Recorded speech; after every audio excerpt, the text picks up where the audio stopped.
Had removed one hose there, hard to get in the end of the last video, but had seen a couple more that looked a little bit worn, so decided to change a couple of more. This one here is connected up at the top and feeds all the way down to the bottom of the valve package. He had a few damages and it could be the cause of the top of the valve assembly being looking a little moist.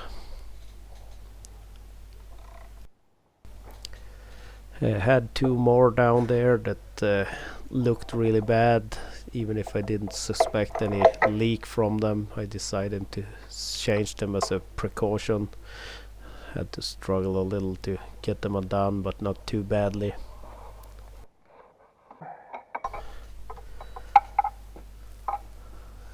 Got them both out eventually.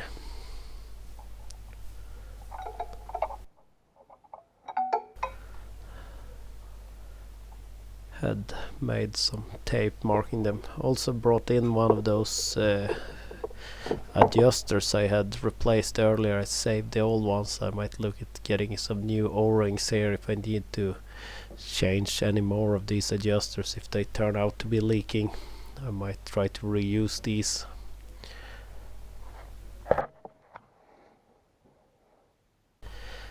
Some new hoses. The first three I'm not gonna really cover. They went on there quite easily, new O-rings and everything. The last one that was removed in the previous video, I saw issues getting it in place because it was impossible to get any hands in there. So we taped up the nut on there, and we had to have a breaker bar in there and force another hose out of its place. It was hard to get good video because it's deep in there. But from the side it was possible to move it around and then getting a tool in. You can see the end of the tool and the hose is way further in there, using the crowbar as a leverage to tighten it up, and then bending and fitting the other end where it should connect. Filled up some lube in the central lubing.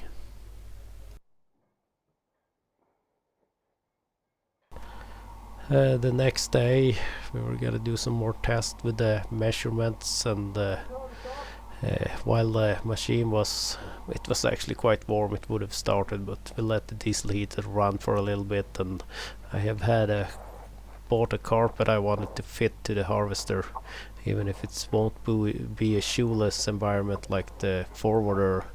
It would still be nice to have a carpet in there that can be pulled out and dusted off. So took some measurements and did a little bit of drawing on it and a knife to cut it out. I had to run in and out a few times to get a rough shape, and this will be good enough. It looks good in there. We hadn't put the cover on to check for leaks because the uppermost block has to do with tilting up the harvester head, and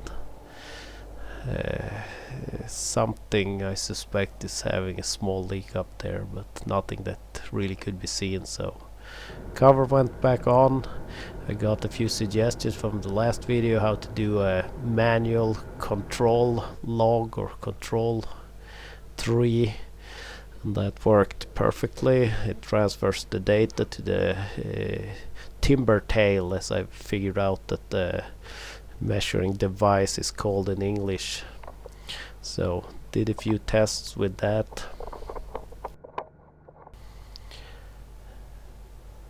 Measuring the length and diameter. I took a few small pulpwood pieces to do the test to see that the transfer worked at least.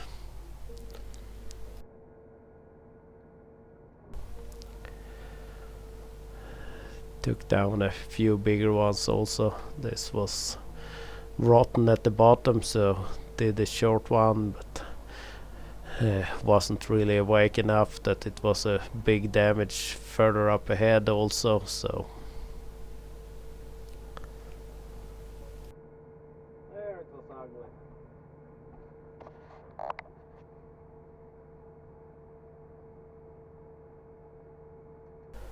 ugly. Had set aside to do that as a control also, but it was quite off, partly because it was so crooked at some point.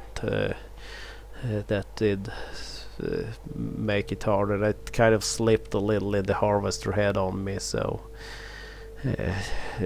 decided to take a smaller one to try to do a measurement on and see if that would give me good readings. Had prepared some ground by driving back and forth and took it down and bring it in so I can see the end, because sadly I have a bit much of the forest here is a little bit rotten, sadly.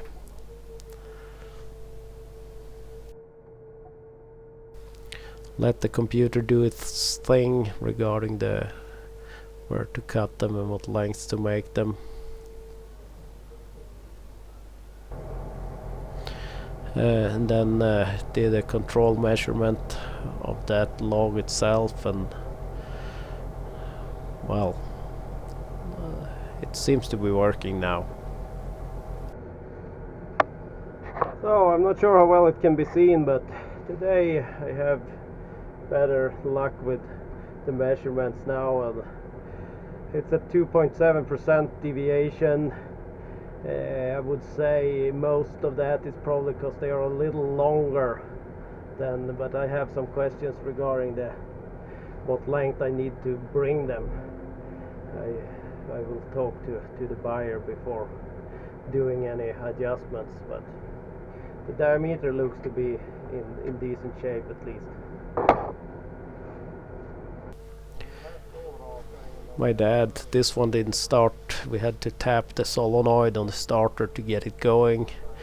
Then my dad brought it out to help clean up what I had spread out and start getting ready for piling up wood here.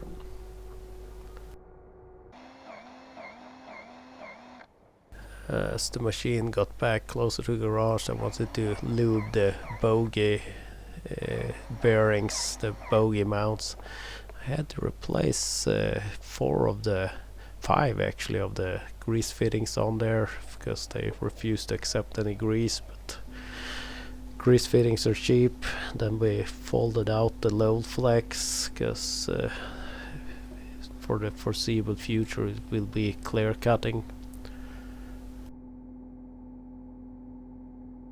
It turned out I had the wrong list in the computer regarding the prices, so I had received 2 new ones. I'm not sure really what the difference is. I need to contact them again. Maybe one, they have blocked off all the smaller diameters and there are a few differences, but I erased and started a new area with this price list, so I will have to check this a little more and ensure I'm letting the computer work on the correct list, and also do a little questioning about the length, because in here the list you just need to be 5 over the end product size, and if I sell it by manual cutting I need to be 10 over, so to get that price, and well, I think it will be sorted out. Also found that on the forwarder hood itself was rubbing against the exhaust, so my dad had opened up that a little more.